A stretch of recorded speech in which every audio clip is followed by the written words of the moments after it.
കർത്താവിൽ ആശ്രയിക്കുന്നവർ അചഞ്ചലമായി എന്നേക്കും നിലകൊള്ളുന്നു. സിയോൻ പർവ്വതം പോലെയാണ്. പർവ്വതങ്ങൾ ജെറുസലേമിനെ ചൂഴ്ന്നു നിൽക്കുന്നതുപോലെ കർത്താവ് ഇന്നും എന്നേക്കും തൻ്റെ ജനത്തെ വലയം ചെയ്യുന്നു. നീതിമാന്മാർ നിശ്ചലകളങ്കമായി ശേതെത്തു.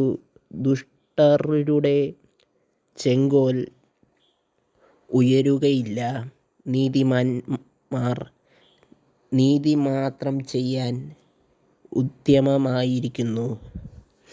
കർത്താവേ, നല്ലവർക്കു ഹൃദയമുള്ളവർക്കും നന്മ ചെയ്യണമേ.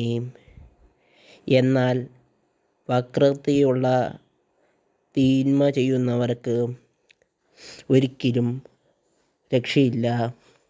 നിങ്ങൾ ദൈവത്തിനായി ഈ ചാനൽ സബ്സ്ക്രൈബ് ചെയ്യുക.